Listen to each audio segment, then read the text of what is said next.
드론으로 만든 올림픽 마스코트 수호랑이 평창 밤하늘을 뛰어다니자 함성이 터집니다. 빨간 하트로 변해 선수들과 관중에게 감사를 전하고 5아이의 작별 인사를 끝으로 17일을 밝힌 성화가 어둠 속에 사라집니다.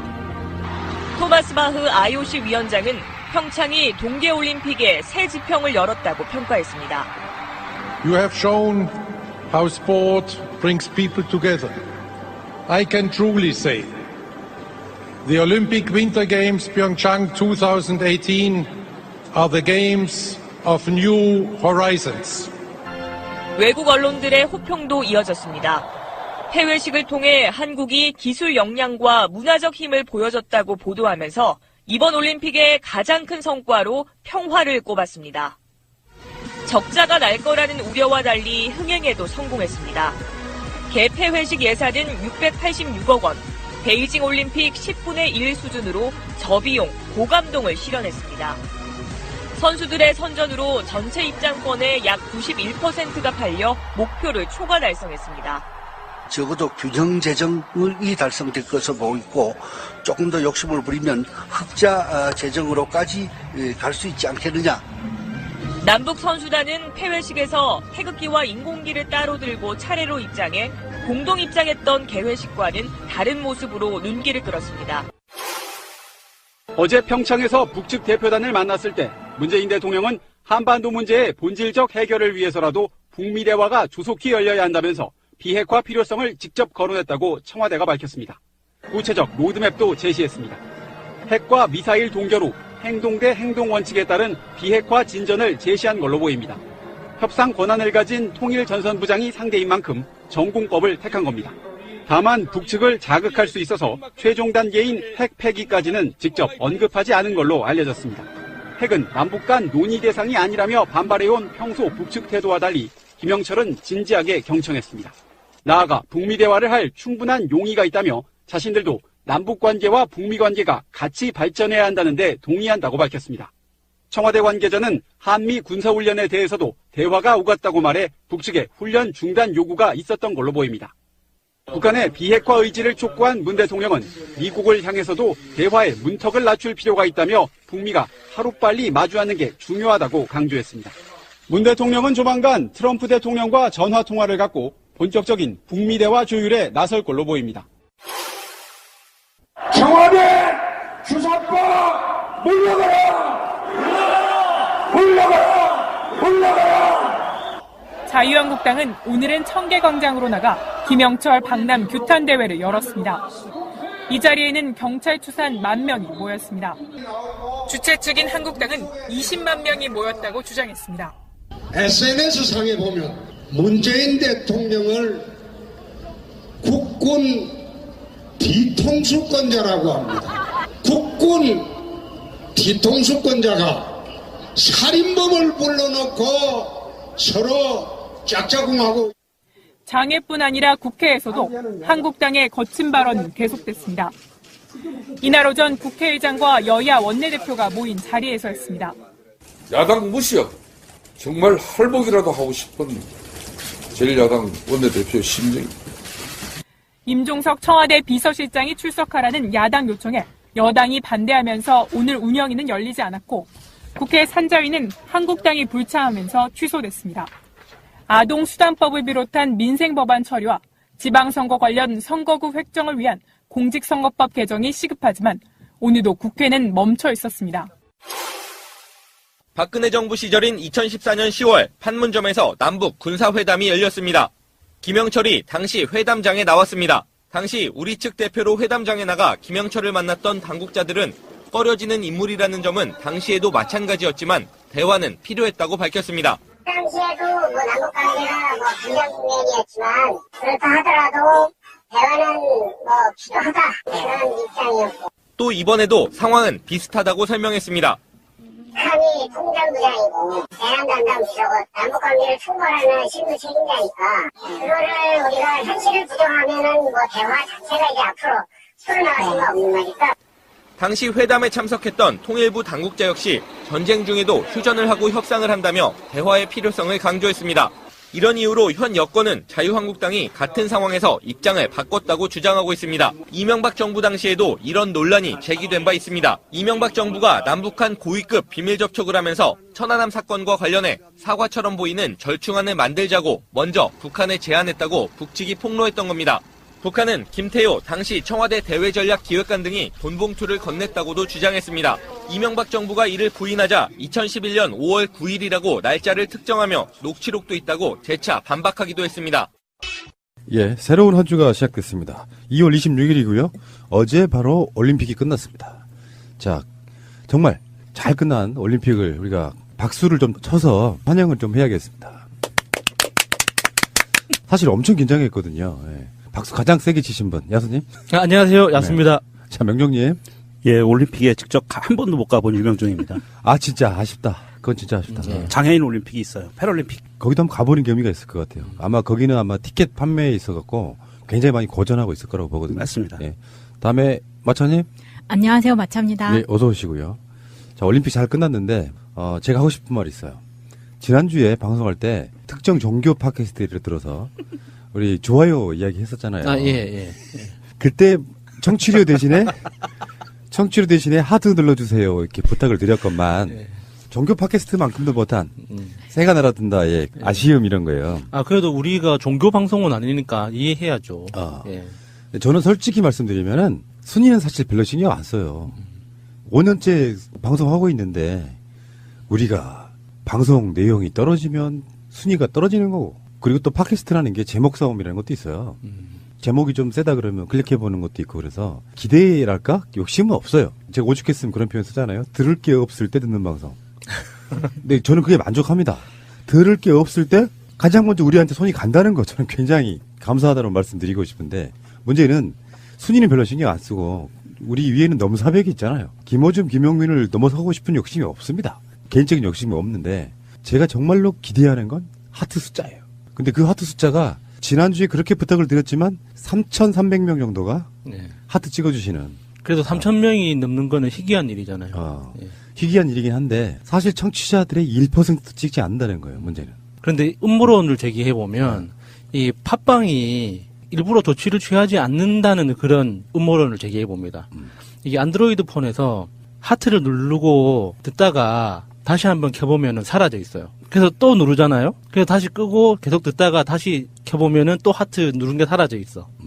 그래서 이게 하트를 누르셨던 청취자들 중에 억울하신 분들도 많을 거예요. 나 분명히 눌렀는데. 그렇지. 근데 내가 해보니까 방송 제목을 누르면 플레이하는 창이 나오죠. 예. 그래서 맨 위쪽에 비어있는 하트가 있죠. 거기에 바로 찍히지가 않아요. 항상 해보면. 이게 한번 누르고 나서 그게 빨간색으로 변했을 때 화면을 다시 돌아오시면 돼요. 그 전에 의식적으로 누르고 빨리 돌아오고 보면 그게 처리가 안 되는 경우가 있다. 저는 그래서 개인적인 욕심이 방송 청취자의 딱 1%만 하트 찍어달라.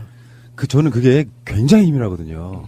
하트가 많이 찍히면 방송의 어떤 수준, 내용 이런 거 떠나서 그 많은 분들이 새가 날아든다. 니들 정말 고생하는구나. 애따 하트 먹어라. 이렇게 해주시고 있다는 거에 대한 무한한 자부심이랄까, 기대 이런 게 있거든요. 그리고 하트가 많아질수록 또 긴장하게 되는 그런 측면도 있어요. 맞아요. 네. 그래서 여러분들께 하트 꼭 찍어달라는 말씀 부탁 좀 드리고요. 이번에 도전! 10,000개. 오. 왜냐면 그 종교단체가 9,000 몇 개가 지금 탑이더라고요. 자, 지금까지, 누군가 찍겠지 하고 안 찍으셨던 분들 다시 한번 말씀드릴게요. 정말 우리가 다른 걸로 칭을 됩니까? 딱 하나 하트인데, 방송 제목을 누르시고, 플레이 창이 나타나면 거기에 맨 오른쪽 상단에 빈 하트 있습니다. 거기에 검지로 해야 돼, 검지로. 검지로 하트를 누르시고, 빨간색으로 채워지는 걸 보신 뒤에, 다시 백스페이스바를 눌러가지고 돌아오시고요. 네, 이번에 그 올림픽 폐막식 때 토마스 바흐 위원장이 좋아요 눌러달라고 하트 표시하는 거 보셨죠? 오케이. 네, 그 정도로까지 하셨으면 아주 좋은 예를 들었어요. 네. 자, 북한과 남한 선수 사이에서 군사분 계선을 항상 만들어주던 바로 그 바흐 위원장의 부탁입니다. 하트 눌러주세요. 출발하겠습니다. 자, 올림픽이 잘 끝났죠. 편집하는 중간에 폐막식을 이렇게 보고 있었어요. 그렇지 않아도 늦게 도착해가지고 시간이 없는데 폐막식을 잠깐 보는데 느껴지는 그 어떤 지금까지 내가 잘못 살았구나 느낀 거. 왜요? 저는 올림픽이나 이런 거에 대한 그닥 관심이 없는 스타일이잖아요. 그러니까 에휴 저런 거 해서 뭐해? 뭐 전시행정 이렇게 생각했었는데 우리 문 대통령 정부에서 하는 올림픽이다 보니까 애정이 생겼잖아요. 그리고 그 내용을 애정을 갖고 보니까 정말 자랑스럽더라 이런 얘기죠. 똑같은 건데 마음이 달라지니까. 그래요. 예. 예. 누가 주도하느냐가 달라지더라고. 나 박근혜가 계속했다 그러면 정말 이상했을 것 같아요. 만약에 올림픽이 시작되기 전에 정권이 바뀌지 않고 25일 날 박근혜 임기가 끝나는 상황이었다면 정말 이상했을 것 같지 않아요? 그런 상상을 안 해봐서 저는 그런 끔찍한 상상을 꼭 해야 돼요. 저는 그 개막식 때 그런 상상을 했어요. 네. 그 개막식 총감독님이 좀 우리하고 코드가 잘 안 맞으시는 분이거든요. 송승환이요? 네. 그런데 그분의 그 연출작을 보면서 저 연단에 박근혜가 하얀 한복을 입고 서 있으면 이건 완전히 콜라보레이션 제대로다. 소름이 쫙 돋는 거예요. 그 옆에 정유라가 서 있고. 그렇죠. 말 타고. 예. 그러니까 소름이 쫙 돋더라고. 개막식 보면서 저는 그걸 개막식 날 느꼈어요. 그런 것을 떼어놓고 보니까 너무 좋은데 그 순간 그 상상을 한번 탁 하는 순간에 갑자기 소름이 돋는 거예요. 근데 송승환 감독 이야기를 들어보니까 이게 개회식, 폐회식 이 이벤트 자체에 할당된 예산이 역대 전 세계 올림픽들 중에 가장 작았다고 해요. 1,000억이 안 되는 경우가 별로 없다고 해요. 그 예산 자체가. 근데 이번에 평창 올림픽은 예산이 600억밖에 안 됐다고 하더라고요. 네. 근데 그 600억에 맞춰서 하느라고 제약 조건이 생길수록 사람이 더 창의적으로 변하잖아요. 이제 그런 게 극대화된 것 같아요. 개회식, 폐회식에 들어가는 이벤트 행사 비용은 기본 예산이 할당이 된 예산을 갖고 진행을 하면서 중간에 추가 예산이 배정이 됩니다. 보통 진행을 할 때 중간에 한 두세 번씩 추가 예산이 배정이 되면서 그 정도 금액을 맞춰주는데 이번에는 박근혜가 탄핵을 당하면서 그 과정이 없어졌죠. 중간 과정이. 그래서 굉장히 어려움을 겪었었고 문재인 대통령이 당선되고 나서 추가 예산 배정을 한 번 했어요. 그때 100억인가 얼마인가 하여간 정확한 금액이 기억이 안 나는데 추가 예산 배정을 해서 그 금액으로 관중석에 LED 라이트를 설치한 거예요. 100억 맞아요, 100억. 예. 그러니까 관중석에 그 폐회식 날 각국의 국기들이 쫙 흘러가잖아요. 그 등을 설치한 거예요, 맨 마지막으로. 거기에 바닥에 영상이 뿌려졌었잖아요. 그것도 사실은 지금까지 시도해 본 적이 없는 도전인데 역대 올림픽에서도 이렇게 어려운 기술이 아니지만 한 번도 시도해 보지 않은 거래요. 근데 그게 비용을 줄이기 위해서 최대한 영상을 활용하다 보니까 영상을 잘 활용할 수 있는 방법을 지어 짜내다가 빔 프로젝트 60대를 돌려가지고 바닥으로 쏘는 그런 기술을 시연했다고 하더라고요. 제가 그 총감독이었더라도 그랬을 것 같아요. 개막식, 폐막식에 할당된 예산이라는 게 대체적으로 보면 대부분 다 인건비예요. 네. 근데 그 인건비가 사람이 많이 들어올수록 인건비가 많아지는 거지. 그러니까 이게 그 사람들한테 개막식, 폐막식에 오는 비용을 주지 않더라도 그 숫자를 유지하기 위해 들어가는 식사비네, 체리비네 뭐 이런 것들이 다 포함되니까 그러면 영상, 아까 말한 빔, 드론 이런 식의 것들이 활용될 수밖에 없는데 어찌됐건 그 여러 가지 의미를 담은 이번에 또 폐막식 때 드론이 하늘에서 보여주는 그런 쇼들은 정말 환상적인데 아까 중국 이야기잖아요. 중국이 최근에 스포츠 이벤트를 많이 유치하는 편인데 거기는 돈을 정말 쏟아붓습니다. 사람 머리 숫자만 해도 그게 인해전술이라는 게 그냥 나오는 게 아니야. 그냥 쏟아부어요. 그 반면에 그 비용을 가지고 지금까지 이렇게 잘 치러내서 일단 감사하고 문제는 미국도 평창 올림픽에 대한 안전 문제 이런 우려를 보낸 적이 있었거든요. 안전사고 없었고 그리고 진짜 보통 예상하기 그런 거야. 북핵이 바로 위에 있고 그래서 철통 같은 경비 군인들이 막 총 들고 서 있을 것 같은 예상을 하고 왔나 봐요. 외국인들이. 근데 실제로 총 들고 서 있는 군인들이 안 보인다는 거지. 프랑스에서 공항이나 이런 데는 그런 진짜 큰 총 들고 있는 무장 군인들을 자주 보다가 그런 상상을 했을 거란 말이에요. 그쪽에서 오는 사람들은 맞아요. 다. 전 세계 어디서든지 올림픽이라는 대사업을 치르기 위해서는 가장 시급한 선결 조건이 한 가지가 있어요. 보안 문제. 특히 테러리스트들이 와서 테러를 벌일 수 있는 확률이 높아져요. 전 세계의 모든 선수들이 모이기 때문에 특히 미국이나 유럽 국가 선수들이 많이 오기 때문에 이 테러의 타겟이 될 확률이 높거든요. 그래서 어느 나라든지 올림픽을 할 때는 무장군인들이 경비를 쓰는 경우가 많아요. 그리고 검문 검색을 엄청 강화하는데 엄청 강화하죠. 한국은 그게 없었다는 거예요. 우리나라는요. 사실은요. 우리나라의 일단 무기 규제가 돼 있고 우리나라는. 그리고 두 번째 공항과 항만을 통해서 무기를 들여올 수가 없어요. 시스템상 우리나라는. 국가가 인정해 주지 않으면. 그래서 그런 전 세계인들이 모여서 하는 이런 큰 행사를 하면서도 경찰 경비 병력만으로도 충분하다. 이런 게 다시 보여지는 거고요. 사실 한 2달 전만 해도 영국이라든지 이런 나라들이 참가를 심각하게 고민하고 있다 막 이런 뉴스들이 막 쏟아져 나오고 있었거든요. 맞아요. 그만큼 사실은 겁이 났던 거예요. 그러니까 자국에서도 그런 테러 사건이 계속 있으니까. 그렇죠. 계속 일어나니까. 네, 걱정이 됐겠죠. 그리고 화제가 됐던 것 중에 하나가 마지막 공연을 보니까 이제 사람들이 싸이가 나오냐 안 나오냐가 초미의 관심사였어요. 그래서 실검에 싸이가 1위로 막 올라가고 그랬는데 사실 싸이는 나오지 않았고 엑소하고 CL이 나왔는데 엑소하고 CL은 나중에 이방카와 또 따로 만났나 보더라고요. 네. 근데 싸이는 왜 안 나왔냐 이 이야기에 싸이가 아시안 게임 때 한번 나온 적이 있는데 우리나라가 보여줄 게 싸이밖에 없냐 또 이런 낙플이 달려서 싸이 입장에서는 나가도 욕먹고 안 나가도 욕먹는 상황이어서 이번에는 그냥 안 나가는 걸로 했다. 한번 나간 적이 있는데 또 싸이가 나오면 또 빈정거리는 쪽에서는 한국에 싸이밖에 없냐 이런 소리가 나올까봐 안 나가봤다 이렇게 이야기를 하더라고요. 근데 개막식 때 싸이 노래가 나온 적 있죠? 개막식 때 선수들 나올 때 싸이 노래가 나왔는데 그 곡을 싸이가 직접 편곡해서 보냈다고 하더라고요. CLC 공연을 보는데 딱 느낌이 마돈나 같다는 느낌이 맞아요. 확, 그 카리스마가 되게 대단하더라고요. 그동안 못 느꼈어요. 그분이 그렇게 공연할 때 그 카리스마가 대단한 사람이었는지 몰랐거든요. 근데 정말 놀랐어요. 아, 그분이 이제 야수님 보기에 모다나 같았다? 예, 모다나처럼 진짜 그 카리스마가 진짜 와 대단하더라고요. 자, 알겠습니다. 자, 올림픽 이야기 조금만 더 하고요. 이철우 자유한국당 의원이 컬링팀 선수들이 경기 시작도 하기 전에 대기실 가가지고 만나서 이야기를 하는데 물론 이제 뭐 잘하라고 격려를 했겠죠. 예. 근데 나 이 사람 도대체 뭔가 싶은 게 이철우는 지금 경북도지사 선거를 나가겠다고 자유한국당에서 이제 국회의원직을 내려놓겠다고까지 얘기한 사람이거든요. 예, 공언했죠. 예. 근데 실제로 경상북도에서는 컬링이 그렇게 되도록 도와준 적이 없대요. 실제로. 나는 이렇게 보거든요. 정치인이라는 게 농반 진반으로 하는 이야기지만 금메달 못 딴 게 이철우 때문이다. 멘탈 게임이야. 사실 스포츠는 굉장히 중요한 게 멘탈 중에 하나인데 경기에 집중할 수 있게 해줘야 되는데 정치인이 와가지고 뭔가 덕담한다고 이렇게 세워놓고 이야기하는 것 자체가 저는 불편하더라고요. 짜증 진짜 개짜증이에요. 그런 식으로 들어보면 진짜. 근데 더 짜증나는 거는 언론들의 행태인 거죠. 사실 박영선 의원이 논란이 됐을 때 윤성민 선수의 시합이 끝나고 나서 피니시 존에 가서 그냥 잠깐 인증샷이 찍혔던 거거든요.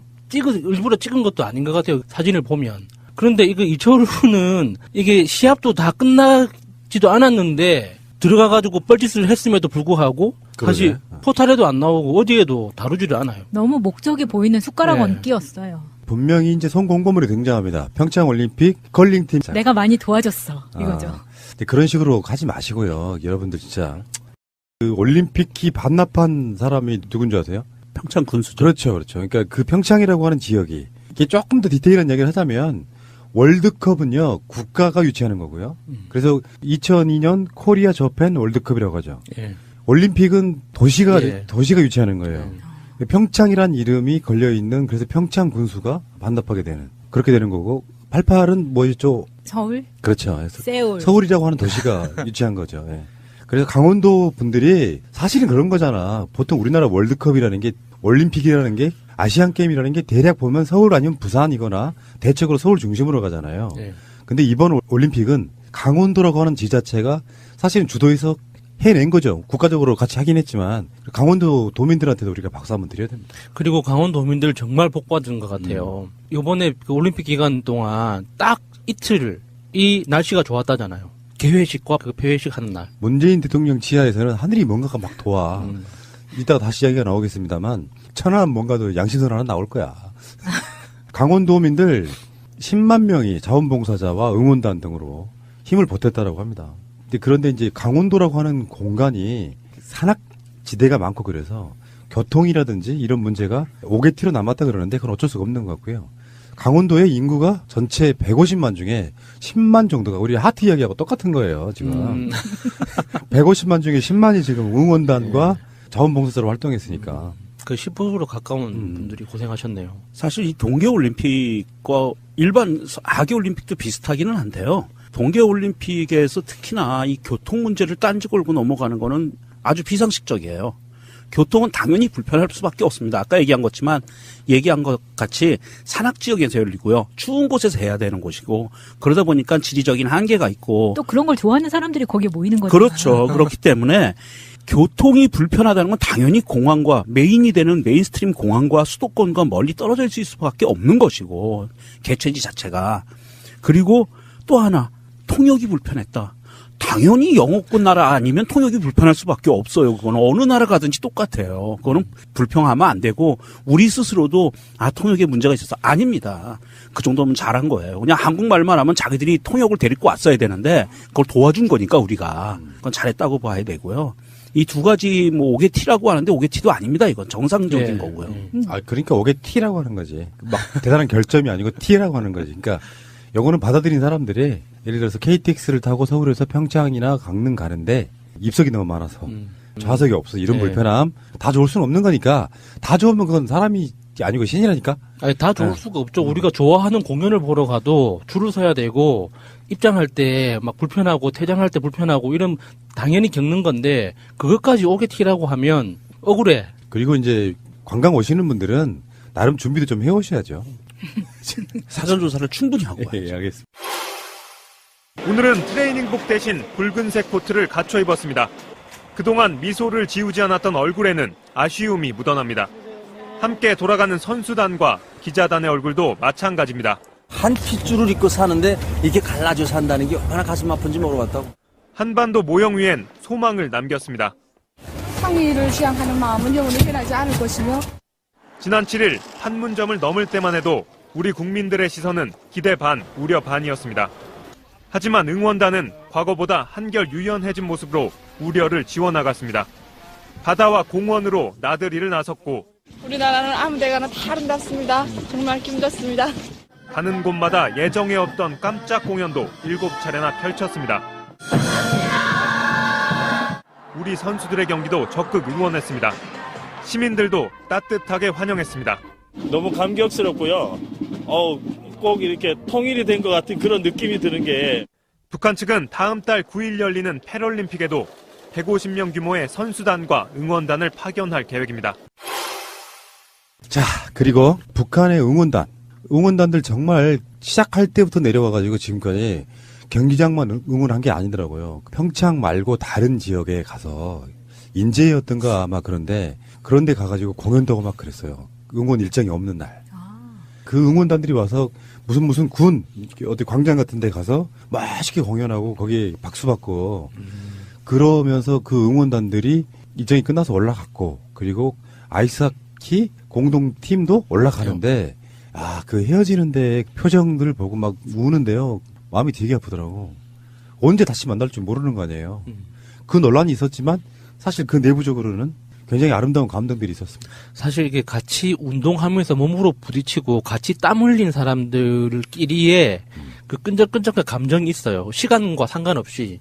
단 하루라도 같이 경기를 뛰거나 같은 이벤트에서 같이 땀을 흘리고 나면 같은 공간, 같은 시간에 땀을 흘렸던 사람끼리 느끼는 그런 끈적함이 있거든요. 근데 이렇게 역사적인 경기까지 같이 치러냈으면 이 서로에게 느끼는 이렇게 낯설음이 이 친근함으로 바뀌는 이 놀라운 화학적 경험을 했을 거 아니에요. 그래서 다른 경우보다는 감정적으로 조금 더 깊이 있는 그런 아쉬움이 있지 않을까 싶어요. 다시 만날 수 있겠죠. 네, 다시 만날 겁니다. 북한과 남한의 동계 아시안 게임 공동 개최 건도 있고요. 네, 그것이 성사되면 3년 뒤거든요. 네. 뭔가 되게 슬프지 않아요? 그냥 만날 수 있으면 만나면 되는 거지. 같은 민족끼리. 네. 통일하자고 안 해, 이제. 교류해, 그냥 교류 쉽게. 그냥 이런 거 일종의 프랑스에서 네덜란드, 이렇게 스위스 넘어가듯이. 그냥 기차 타고 가는 거죠. 그냥 여권 보여주고 씩 지나갈 수 있는 이제 그렇게만 돼도 얼마나 좋을까요? 그러니까 진짜. 이번에 그 아이스하키 대표팀에 참여했던 북한 선수가 기차표 끊고 와가지고 언니 나왔어 이런 나라 만들면 될 것 같습니다. 택시 할증 이렇게 지금 상황은 우리 가족 중에서 같이 북한을 관광을 간다 그러면 저만 못 가고 나머지는 다 입국이 가능한 거예요. 그러네요. 네. 그러네 진짜. 대한민국 여권만 안 되니까 정말 웃기죠. 자, 알겠습니다. 다시 또 만나야 되고 또 이제 문재인 대통령을 우리가 이야기 안 할 수가 없죠. 문재인 대통령이 올림픽 요소마다 선수들이 메달을 따거나 뭐 중요한 이벤트나 이슈가 있을 때마다 SNS를 통해 가지고 정말 나는 이 점은 문득문득 이런 생각이 들었거든요. 노무현 대통령 때 이런 SNS가 있었다면 노무현 대통령 그렇게 안 돌아가실 수도 있지 않았을까 이런 생각 해볼 정도예요. 날마다 제가 대충 제목이라도 훑어봐야 되는 방송 개수가요. 12개 정도 되거든요. 뉴스에 뭐뭐 나갔는가 타이틀만 보는 게. 근데 지금은 SNS에 문재인 대통령이 팔로워가 막 100만 뭐 이렇게 200만 이렇게 되잖아요. 그럼 그 자체가 언론의 역할을 하는 거거든요. 그래서 트위터를 저도 문재인 대통령 트위터가 올라오면 나한테 알림이 뜨게 돼 있어요. 그러니까 무슨 이야기를 하는지 계속 지켜보지 않습니까? 그러면서 느끼는 어떤 문재인 대통령의 디테일함. 그러니까 흐름을 따라가더라고요. 그냥 뭐 관심도 없이 그냥 보고 있다가 또 금메달 땄다 그러면 축하해 이런 느낌이 아니고 그 흐름을 다 알고 있어. 마지막까지 그랬습니다.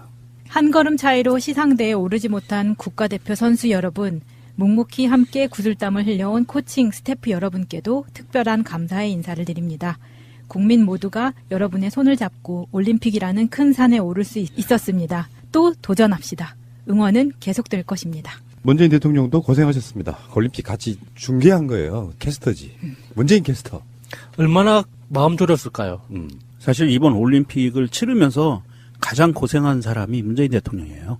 뭐 이거 찬사 이런 거를 떠나서 불과 2달 전만 하더라도 여러 나라가 참가를 해야 되나 말아야 되나 망설일 정도의 그런 어떤 이미지를 갖고 있던 평창 동계올림픽을 바후 위원장도 그렇고 전 세계 언론들도 그렇고 다들 최고의 동계올림픽 대회였다라는 찬사를 보낼 정도로 꼼꼼하게 준비하고 마무리하고 그리고 제일 중요한 평화올림픽이라는 이 캐치프레이즈를 완성했다는 거는 이거 정말 대통령이 한 일 중에 사실 이 평창올림픽의 선수들이 주인공이고 국민들이 주인공이긴 하지만 그것보다 더 애쓴 사람은 정말 문재인 대통령이다. 굉장히 고생 많이 했어요. 그 부담도 되게 많았을 거고 최순실이 다 해먹고 망할 수 있었던 올림픽이었다고 그래서 걱정이 더 많이 됐었거든요. 그렇죠.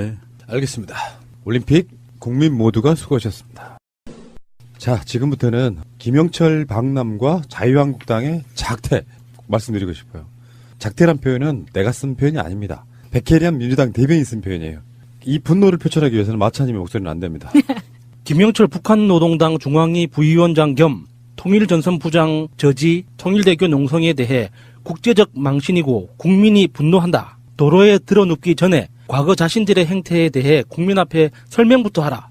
3번의 도전 끝에 어렵사리 개최한 평창 동계올림픽은 전 세계가 인정하는 평화올림픽이 됐다. 30년 전 88 서울올림픽이 냉전 종식 올림픽이었다면 평창올림픽은 그 이상의 효과를 불러온 올림픽이다. 그러니까 지금 자유한국당이 통일대교 앞에서 아주 돗자리 깔고 길을 막았지 않습니까? 예. 거기에 대해서 고발을 당했어요. 고발을 당했고 집시법 위반이에요. 신고 안 하고 갔으니까. 음식물 쓰레기 무단 투기 혐의도 있는 것 같던데요. 야, 진짜 그거 끝나놓고 그 쓰레기를 안 치우냐 그 자식들은 왜 그러냐 진짜. 특히 음식물 쓰레기. 아니 그 누가 거기다가 사료를 먹었으면 치우고 가야지. 맞죠. 모든 동물이 먹는 건 사료의 측면이 있죠. 아니 근데 그쪽 세력들이 원래 그런가 봐. 왜 할아버지 할머니들 태극기 집회 같은 거 하면은 태극기도 버리고 꼭 버리고 가잖아. 안 치우잖아. 네. 우리는 집회하면 100만 인파가 모이는 광화문 집회도 쓰레기 깨끗이 치우고 그 다음날 아침 되면 완벽하게 치워지는 거 보는데 좀 너무하더라고. 집시법 위반으로 일단 고발을 당했고요. 근데 나는 내 앞에 만약에 김무성이나 김성태가 오면 물어보고 싶은 게 있어. 그러면 북핵을 없애지 말란 말이냐? 결국에는 김영철이 이따가 다시 이야기가 나옵니다만 천안함의 폭침의 주범이다 이런 논쟁을 떠나가지고 그러면 북핵을 치우지 말란 말밖에 더 되잖아요. 아니, 그러면은 김영철이라는 그 이름을 지우고 그 정도의 권한이 있는 사람이 와야 되는 거 아니에요. 그러니까 처음에 개회식 때 김영남 위원장이 왔으면 이제 김영남 위원장보다 더 높거나 김영남 위원장과 비슷한 급의 사람이 와야 될 거 아니에요. 그래야지 앞뒤가 맞고 실무회담을 하더라도 실효성을 갖고 돌아갈 텐데 그러면은 그 사람이 아닌 누가 그러면은 그 급에 맞단 말이에요. 노동당 부위원장이면 김영남 위원장하고 거의 비슷한 급으로 볼 수도 있거든요. 당의 부위원장이기 때문에. 그러면은 누가 적당한지 좀 이야기를 해주든지. 그 내정 간섭의 성격이 있긴 하지만 이게 북한에서 결정해서 인사를 결정해서 파견을 한 거면 우리 쪽에서는 존중해주는 게 예의잖아요. 외교적인 예의인데. 그러니까 2014년 군사회담 때 김영철이 내려왔을 때는 환영 논평 보냈다. 네. 그러니까 그것은 군사회담이고 라는 말이 난 더 웃겨요. 지금은 그러면은 북핵 관련해서 군사회담보다 더 큰 회담이거든요. 예. 북핵에 관련해가지고. 김정은 위원장의 특사 같은 거잖아. 근데 그때는 되고 지금은 안 된다고 말하는 것도 웃겨. 군사회담에는 김영철이 북한 측 대표로 내려와서 남측 평화의 집에서 회담면 환영 해놓고 특사 성격을 띠고 있는 김영철에 대해서는 안 돼. 그러면서 길거리 들어 누워요. 그러니까 저는 김성태 의원이 뭐 김영철을 총살해야 된다, 뭐 사살해야 된다, 뭐 이런 개소리를 하는 걸 들으면서 전두환이 생각이 났어요. 그 사람들 논리대로라면 이게 5.18의 최종 책임자이자 주범은 전두환 아닙니까? 근데 전두환에 대해서는 그 논리를 적용을 안 해. 이게 천안함의 원인이 북한의 폭침인지 아직 과학적으로 검증되지 않았지만 그 사람들이 워낙 진짜 목소리를 놓아 목을 놓아 통곡하듯이 주장하니까 그렇다고 친다면 그게 그냥 논리적 추론상 그 당시에 군 가장 최고 책임자가 김영철이었다고 쳐. 그래서 김영철이 그 천안함 사건의 배후다라고 한다면 5.18의 배후는 당연히 전두환인데 왜 책임을 안 묻고 있어요 아직까지. 심지어 경호까지 했죠. 예. 근데 그 김성태가 그런 개소리를 하는 거를 보고 있으니까 저 어렸을 때 초등학생들이 뭐 그 웅변 대회 하는 거 있죠. 뭐 세계 평화를 외치면서 너무 심각하게 막 어떤 인권과 평화를 외치는 초등학교 5, 6학년 정도 아이를 보는 그런 느낌이었어요. 그래서 통일대교 쪽에다가 이제 일반 저작거리에서 하는 그런 짓거리 있잖아요. 배째고 그냥 길바닥에 놓는다는 게 딱 그 상황이잖아. 장재원. 틀리지도 않아. 장재원은 카메라를 의식해가지고 눈깔 돌리는 거 보고 그러니까. 학을 떼는데 문제는 눈으로 찍혔고. 그 도로를 오지 않고 다른 도로로 위에서 왔단 말이에요. 그러니까 또 이게 군사도로를 내줬다고. 근데 사실 알고 봤더니 군사도로도 아니야. 국방부에서 논평까지 냈죠. 계속 겉발질인 거예요, 이렇게 지금. 근데 그 사람들이 하고 싶었던 거는 딱 두 가지 이유에 있어서 집회가 아닌 퍼포먼스였다고 생각이 드는 게 하나는 천안함은 폭침이야. 그리고 빨갱이 정부 자폭해라. 이 두 가지를 자기 지지자들한테 보여주고 싶어하는 퍼포먼스가 아니었나. 왜냐면 정말로 김영철이 오는 걸 막고 싶었다면 전진교? 거기도 막았어야죠. 여기저기 맞아요. 다 막았어야죠. 퍼포먼스 맞고요. 이제 선거용이라고 보면 되죠. 선거용. 다시 말씀드립니다. 지금 자유한국당이 할 수 있는 딱 하나의 방법은 그래도 문재인 대통령 지지율 빼는데 색깔론이 도움이 되더라. 일종의 이제 틈새 시장을이랄까? 상대방의 공격 목표를 발견한 건데 이건 착각이라고 제가 지난 방송에서 말씀드렸는데 일정 부분 뺄 수는 있어요. 일정 부분 뺄 수는 있다고. 예를 들어서 이렇게 봅니다. 문재인 대통령 자체가 국방 문제에 관해서만큼은 정말 보수적 성향을 드러내는 부분이 있어요. 그래서 문재인을 믿고 찍어준 사람들이 있을 수 있고 홍준표나 안철수를 찍었더라도 문재인 대통령이 잘하니까 문재인 대통령 지지하는 사람이 있을 수 있는데 그 사람들을 자극해서 일부 지지율 3, 4% 빼는 건 가능해요. 근데 더 이상 확장 안 되는 건 어쩔 수 없지만 지지율이 돌아오지는 않지만 문재인 대통령 지지율을 계속 이렇게 흔들어대면 빠지더라. 그래서 지방선거까지 그 분위기로 가야겠다. 유일하게 먹히는 게 이거라는 걸 발견한 일종의 틈새 시장이다. 이렇게 보는 거예요. 그런데 이 사람들이 이것을 선거에 이용하기 위해서 이렇게 틈새 시장을 공략을 했는데 정말 미스테이크였어요. 이 미스테이크인 이유가 우리 국민들이 그동안 좀 워낙 적폐가 심한 적폐들이 많아서 순위에 밀려두고 있었던 이 천안함 진상 재조사에 대한 국민들의 의지를 불같이 불러일으키는 계기가 돼버렸어요. 그래서 자유한국당 소속 국회의원들이나 이 사람들은 이야기하기를 김영철이 주범이다라고 얘기하잖아요. 그런데 대한민국 국방부에서도 주범이 누구인지는 모르겠다라고 공식적으로 나오거든요. 국정원도 그렇고. 왜? 주범이 누군지 몰라요. 그러면 자유한국당은 알고 있었다는 거야. 주범이 김영철인 걸. 자기들은 논리상으로 그래요. 야, 그러면 이게 뭐 북한하고 뭐 손을 잡았든지 얘네들은 그런 간첩이 있다는 거예요. 그렇지.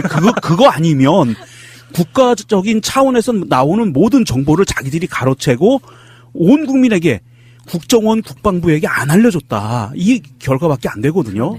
2014년에 니들도 그러지 않았느냐라고 했더니 그 얘기가 처음 나왔을 때는 그때는 김영철이 천안함의 주범인지 몰랐다. 그 실들과 처음에 나왔었는데 그게 거짓말이었어요. 제가 그 영상이나 자료를 쭉 찾다가 보니까 2014년도 그 당시 한나라당 국회의원들이 김태영 당시 국방부 장관을 갖다 놓고 윽박 지르듯 이야기합니다. 누구와 김영철이 그걸 주도한 게 아니냐라고 이야기를 물어보니까 처음에는 김태영이 그건 우리가 확인돼 봐 없다고 이야기하다가 다른 질문자가 질문할 때 그런 걸로 추정됩니다라고까지 이야기하면서 계속 분위기를 만들어가요. 그러니까 이야기가 나온 김에 이제 그 이야기를 이제 하자면 이명박도 공유를 했잖아요. 페이스북 글 자기가 쓰지는 못하고. 근데 사실은 이 천안함 조작 사건의 주범이거든요. 이명박 자체가. 천영우 전 외교안보수석이 쓴 글을 공유를 하면서 살짝 소심하게 지금 이제 검찰에 끌려가야 되니까 소심하게 천영우의 글을 공유를 했는데 김영철은 불법 무기 거래로 핵개발 자금을 조달한 인물이다. 정부가 북에 끌려다니는 모습을 보니 억장이 무너진다. 그 다음 페이스북 그 다음에 올린 글에서 이명박이 뜬금없이 이럽니다. 방송 녹음하는 오늘 이명박이 글을 올렸는데요. 오늘이 3월 말도 아닌데 왜 갑자기 뜬금없이 대한민국을 지키다 꽃다운 청춘을 바친 46용사가 생각나 오늘 평택 천안함 기념관을 다녀왔습니다. 한 달 뒤거든요, 원래. 추모일이. 천안함의 처참한 잔해와 사나운 용사들의 얼굴을 바라보다 천안함 폭침 주범에게 국빈대 접으라는 이 나라의 현실이 부끄럽게 느껴졌습니다. 쭉 글을 올려요. 이명박이 지금 천안함 추모관 거기 갔다 왔다고요? 예, 오늘요. 녹음하는 오늘 참 그러면서. 뜬금없네. 내니 다음 달에 못 갈 것 같으니까. 일단 가택 연금시켜야 돼.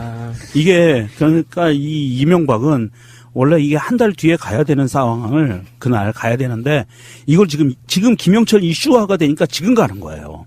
그럴 수도 있고 이게 다음 주에 구속되면 영영 못 갈 수도 있으니까 마지막으로 이제 미리 기특하네요. 2014년 10월 16일 날 조선일보에 이런 사설이 나옵니다. 천안함 도발 주역 내보낸 북한과 대화해야 하는 현실이라는 기사가 떠요. 이때 이미 다 알았어요. 얘네들은 다 알고 있다고 생각을 하는 거예요. 그러면서 판문점에서 장성급 회담을 가졌는데 사설의 끝문장이 이겁니다. 이런 북한과 마주 앉아 대화하고 합의를 일궈내야 하는 것은 엄청난 인내를 필요로 한다. 그렇다고 북한과의 대화를 피할 이유도 없다. 긴 호흡으로 남북 대화를 이어갈 원칙과 분명한 방향 설정이 무엇보다 중요하다. 긴 호흡으로. 이거는 굉장히 좋은 명문장이거든요. 이 조선일보에서 낸 거예요. 박근혜 시절에. 그러니까 자기들은 되고 다른 사람들은 안 된다는 얘기죠. 2007년에 노무현 대통령이 북한을 다녀오잖아요. 그리고 2008년에 정권이 바뀌어서 이명박이 취임합니다.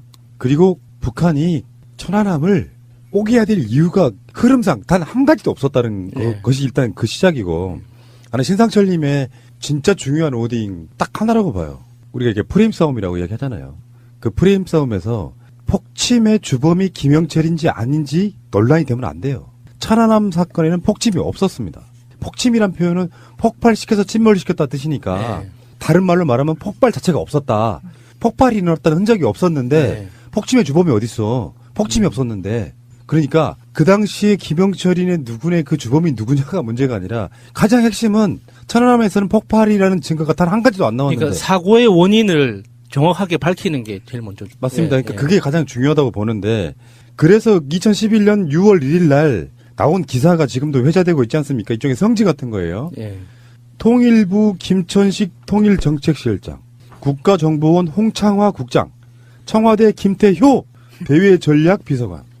이 사람들이 북측을 접촉해서 제발 북측에서 볼 때는 사과가 아니고 남측에서 볼 때는 사과처럼 보이는 절충안이라도 만들어 세상에 내놓자고 하면서 우리 북측에서 제발 좀 양보하여 달라고 애걸했다. 이렇게 북한이 그들을 만나고 나서 이렇게 폭로를 해버렸잖아요.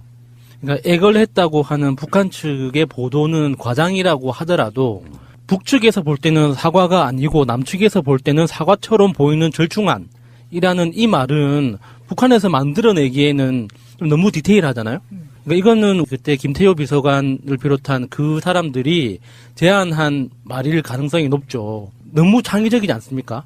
사과가 아니고 북측에서 볼 때는 사과가 아니고 남측에서 볼 때는 사과처럼 보이는 건 어떤 표현이 있을까? 근데 이걸 이렇게 방송으로만 한 게 아니라 실제로 녹음 기록이 있기 때문에 우리는 공개할 수 있다. 그리고 김태효가 돈봉투를 내놨을 때 그 돈봉투를 우리가 쳐내니까 김태효 얼굴이 시뻘개졌다. 이런 얘기까지 다 하잖아요. 북한의 말이 거짓일 가능성이 없어요. 흐름이나 어떤 관계상 그런 거 아니에요. 그래서 그 후로 반박을 못했고, 신상철님 말씀처럼요. 남한 당국의 이명박까지도 북한에 했을 가능성이 없어 보인다라고 척이했던 것을 미국의 관계자가 일종의 가이드라인을 정해주는 상태가 되면서 급격하게 북한으로 몰고 갔는데, 그 몰고 간 상황에서 북한이 계속해서 지속적으로 우리와 남측이 공동 조사하자는 이야기를 했는데 남한 쪽에서 쌩깠습니다. 그러면서 지금까지 온 상황이기 때문에 우리는 이제 그렇게 봐야 돼요. 김영철이 폭침의 주동자이냐 아니냐는 증거가 없다. 이거는 그 사람들 프레임에 그냥 말리는 거예요. 폭침은 없었다. 살인사건이 나지 않았고 강도사건이 나지 않았는데 범인이 누구다라고 말하는 게 웃기잖아요. 그러니까 천안함 사고의 원인이 어떤 그 주범이 북한이다라는 그 말이 만약에 사실이라면 사실 그때부터 지구상의 군사 최강국은 북한이라는 뜻이에요. 기술적으로 대구에서 북한 드론이 발견됐다는 그 뉴스 있잖아요. 그러면은 지구상의 드론 기술 최고봉은 북한이라는 뜻이잖아요. 연료 기술이나 배터리 기술은 이미 외계인급으로 북한이 갖고 있다는 뜻이거든요. 북한이 천안함을 그렇게 어뢰로 폭발할 수 있다는 건 미국을 핵으로 위협하는 것보다 훨씬 더 위험한 기술을 북한이 가지고 있다는 뜻이거든요. 그 서해처럼 수심이 낮은 곳에서 그 복잡한 모든 장애물을 뚫고 어뢰를 발사시켜서 명중할 수 있다는 건 그거는 미국으로서는 정말 상상하기 싫은 무서운 거거든요. 자, 우리 방송을 꾸준히 들으신 분들은 뭐 거기에 대한 말도 안 되는 이야기는 계속했으니까 신상철님 조만간 한번 직접 나오실 거고요. 그 얘기 다시 하시고 문제는 어쨌든 간에 그런 논란들이 일어나서 지금까지도 의혹이 있고 사실상 그 당시에도 국민들 3분의 2 이상은 천안함 사건에 대한 의혹이 있다라고 생각할 정도고요. 그 여론은 그닥 그렇게 변하지 않았다고 생각이 들어서 자충수 드는 거고요. 정말 순진해서 북한이 천안함을 폭침시켰다. 어떤 이유도 없이. 그들도 나라예요. 뜬금없이 관계가 그렇게 나쁘지도 않은데 내가 야수님하고 사이가 그렇게 나쁘지가 않아. 근데 뜬금없이 가서 칼로 찔러버린 거야. 아플 것 같네요. 재판 같은 거나 이런 거 할 때는 그런 게 중요하게 작용이 된단 말이에요. 범행 동기가 없단 말이에요. 범행 동기가. 그런 상황에서 지금 쟤네들은 선거용으로 이용해 먹기 위해서 길바닥에 정말로 돗자리 깔고 앉아버리는 이 저질 작태를 보이고 있는데 그걸 뚫고서라도 지금 김영철은 남한이 와서 문재인 대통령을 만나서 대화할 용의가 있다는 입장을 공식적으로 밝힌. 네, 충분한 용의가 있다. 네, 김여정은 문재인 대통령을 초청하는 그런 역할이었다고 하면 김영철은 전에도 한 말씀드렸죠. 김영철이 천안함 폭침의 주역이면 못 내려보냅니다. 어쩌면 북한이 영리하다고 하면 이거에 대한 논란을 저점화시키기 위해서라도 내려왔을 수 있다고 보는데 어쨌건 김영철의 메시지는 북미 대화를 하겠다 이런 거잖아요. 네. 김정은의 강령적 지시를 가지고 왔다고 알려져 있잖아요. 그러니까 그 강령적 지시의 구체적인 내용은 그 사람들만 알 테지만 김영철 위원장을 비롯한 그 사람들만 알고 있을 테지만 그 내용이 정말 궁금합니다.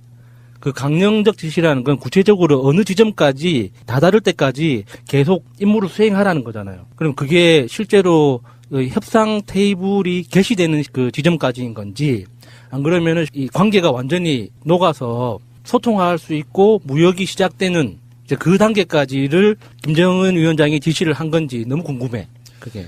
그 야수님이 얘기한 그 강령적이라는 거 있죠. 예. 김정은이 지시한 강령적. 요 강령적이라는 건 뭐를 뜻하냐 하면 그 김정은이 1월 초에 신년사에서 발표한 내용이에요. 사실은 그걸 보고 강령이라고 얘기를 하는 거거든요. 북한에서는. 그래서 신년사에 통해서 나왔던 우리와 관련된 가장 중요한 핵심적인 메뉴는 뭐냐면 핵심적인 단어는 민족적 화해와 통일을 지향해 나가는 분위기를 적극 조성하여야 한다라는 말을 해요. 그러면서 평창 동계올림픽을 앞두고도 이 화해와 평화 모두가 진전이 돼야만 북남이 그 사람들의 말에 의하면 북남이 앞으로 예정된 사업들을 원활히 진행해 나갈 수 있다. 이런 이야기들을 하는 것을 북한 사람들은 이제 정초에 김정은 신년사를 강령으로 보는 거예요. 그래서 이 강령에 맞는 대화를 해나간다는 것은 그냥 어느 정도 선을 그어놓고 대화를 한다는 의미가 아니고 거의 끝이 없는 대화를 할 용의가 있다라는 얘기거든요. 맞죠. 네. 예. 그러니까 평화라는 것을 위해서는 어디까지 갈지 선을 그어놓지는 않겠다라는 의미를 갖고 있는 거고요. 그러니까 박근혜로만 따지면은 일종의 헌법적 가치를 가지는 시행령. 이런 느낌으로 보면 될 것 같고, 가장 나쁜 해석은 뭐냐면 내 생각은 그래요. 북한이 무슨 의도를 갖고 있냐는 우리한테 안 중요해요. 북한 나름대로 의도라는 게 있을 거 아니야. 의도 없는 행위가 어딨어. 그럼요. 근데 북한이 올림픽을 이용해서 뭔가 빠져나가려고 한다는 그런 식의 의도가 아니라 북핵을 어찌할 수 있건 간에 그것을 주제로 놓고 이야기할 수 있다라고 하는 측면. 북한이 바라는 건 핵을 뜯어먹고 살 거 아니니까. 그래서 그 핵을 우리가 어떤 방식으로든지 없앨 수 있다면 사실 그게 없애는 것 자체가 맞냐 하는 논란도 있을 수 있어요. 우리한테 쏘지만 않는다면. 근데 문제는 국제적 관계에 있어가지고 북한이 핵을 저렇게 지고 있으면 우리한테 현실적 위협이 되는 건 북한이 그걸 쏘기 때문에 위협이 되는 게 아니라 남한 내부적인 남남 갈등의 가장 큰 요소가 되기도 하고 그런 핑계로 인해서 우리가 무기를 엄청 사줘야 되는 부분도 있는 거고 그런 관점들 때문에 우리도 의도는 있는 거고 북한도 의도는 있는 거예요. 지금 북한이 하고 있는 건 우리 핵 포기할 수도 있어라는 메시지가 보이니까 그렇게 말을 하지 않았지만 보이잖아요. 어차피 그 대화에는 핵이 주체일 수밖에 없는데 대화하게 하면 핵도 내놓을 수 있다는 의미잖아요. 그런 관점으로 바라보는 게 맞을 것 같습니다. 지난 주말에 트럼프가 대북 제재에 엄청 센 걸 발표했거든요. 그래서 그게 이제 일반적인 분석은 여러 가지가 있겠지만 북한을 압박하면서 투항하게끔 만드는 전략이라고들 봐요.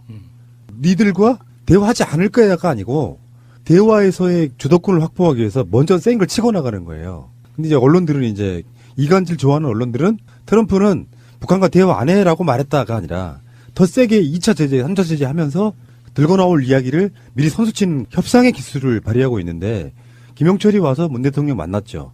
문 대통령도 이방카를 만났죠. 근데 그 여러 가지 과정에 직접이든 간접이든 간에 김영철의 메시지는 이방카를 통해서 트럼프에게 전달이 됩니다. 그리고 이방카도 내려와서 청와대 상춘제에서 서로 이렇게 식사하고 막 서로 간에 이야기할 때 문재인 대통령은 대화, 이방카는 제재. 입장이 이렇다는 거죠. 당신네들 뭐 북핵 포기 안 하면 제재를 더 강하게 할까요? 그러고 나서 바로 트럼프가 대북 제재 더 센 걸 발표하고 막 이런 분위기가 있었단 말이죠.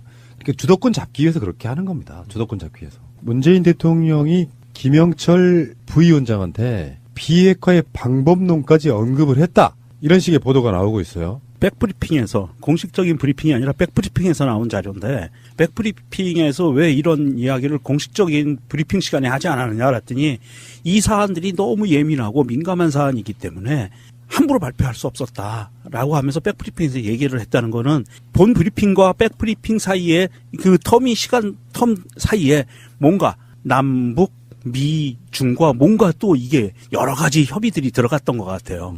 그러면서 문재인 대통령이 김 부위원장에게 이 비핵화는 굉장히 긴 과정이다. 마지막 종착점은 불가역적인 폐기로 갈 수 있다. 그러면서 여러 가지 방법론에 대해서 김 부위원장에게 구체적으로 얘기를 했다는 거야. 근데 구체적인 어떤 사항이냐는 말 못하는 거고.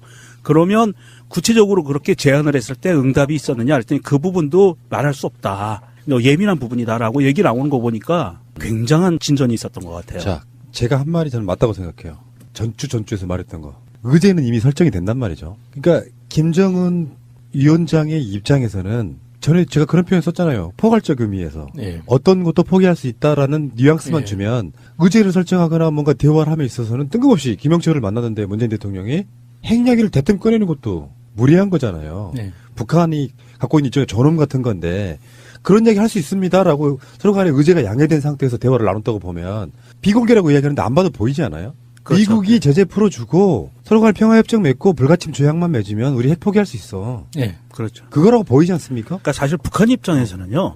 지금 저는 그 문재인 대통령이 어떤 구체적인 비핵화 단계의 방법론까지 이야기를 했다는 것을 보면 그 중에 하나는 이거인 것 같아요. 그 방법론 중에 하나는 핵은 갖고 있대. ICBM만 다 폐기하고 쏠 수 없게.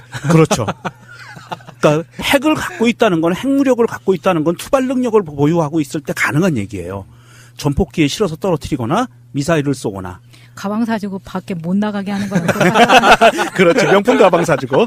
그래서 사실은 핵 보유를 인정하든 안 하든 그거는 별개의 문제로 놔두고 실질적으로는 핵을 보유한 걸로 보는데 국제적으로 인정은 안 하겠다. 그 대신 북한에서 갖고 있는 ICBM만 폐기하는 거로 가면 북한의 위신이 핵무기를 개발한 거에 대해서 북한 인민들에게 이거를 폐기하지 않는다라는 어떤 굉장히 큰 위신을 세울 수가 있어요. 면을 세울 수 있다는 거지. 그러니까 그건 추정일 뿐이니까. 네, 그 정도도 하나 포함되지 않았을까 싶어요. 시키면 안 되는 거고. 이쪽에 로드맵이 있으면 이를테면 이게 단계별로 있는데 이런 건 확실해요. 예를 들어서 더 이상 핵실험을 하지 마세요. 그렇죠. 네. 그래야 이렇게 대화가 가능합니다. 이런 식의 로드맵을 이렇게 짚어주고 서로 간에 내가 그러면 사실은 우리는 당사자가 아니거든. 중재자잖아요. 네. 이 정도 해줘야 우리가 트럼프한테 이야기할 수 있다. 이런 식의 어떤 구체적인 방법이 오갔다 이렇게 보는데 어쨌건 저는 희망이 보이는 거고요. 네. 그 가운데 천안함 침몰사고 진상규명을 위한 지혜조사 청원이 굉장히 빠르게 올라가고 있더라고요. 주소 같은 거 모르시겠다 하시면은 팟빵 새가 날아든다 공지사항에 보시면은 그 링크 타고 들어갈 수 있는 부분이 있고요. 가면 되게 어려워. 그러니까 방송 들으시는 분 중에 이제 이런 거 막 힘들어 하시는 분들, 이분들께 설명을 드리자 그러면 청와대는 회원 가입해서 청원 내가 이렇게 서명하는 게 아니에요. 내 SNS 계정을 거기다가 연동해 갖고 쓸 수가 있어요. 페이스북, 카카오톡, 네이버 셋 중에 하나만 있으면 됩니다. 트위터도 가능하고요. 카톡은 이제 안 돼요. 페이스북, 네이버 계정, 트위터. 제가 이렇게 청원이 올라오면은 항상 참여를 하는데 그때마다 이렇게 메뉴가 조금씩 바뀌더라고요. 이 SNS가 5개가 있을 때가 있고 3개가 있을 때가 있고. 아, 그렇지. 어쨌든 그렇게 거기 들어가서 서명하면 어떻게 하라고 나와요. 방법이 나오니까. 천안함 폭침은 없었다. 천안함 폭발이라는 증거는 없습니다. 자유한국당이 길바닥에 계속 주저앉혀놓고 그랬어. 그냥 계속 거기서 그냥 있으라고. 하루도 못 버티고 나가더만. 인터넷 쇼핑몰을 하고 싶으세요? 회사 홈페이지를 만들고 싶으세요? 새날과 연대하는 한국 도메인 지원센터에 연락해보세요. 새가 날아든다를 듣고 연락했다 하시고 상담을 한번 받아보세요. 친절하게 응대를 해주실 겁니다. 아주 저렴한 가격으로 홈페이지를 만드는 방법, 한국 도메인 지원센터입니다. 02-6049-2616 한글로 한국도메인센터.kr 홈페이지 잘 만드는 회사가 한국 도메인 지원센터라는 것을 전 세계가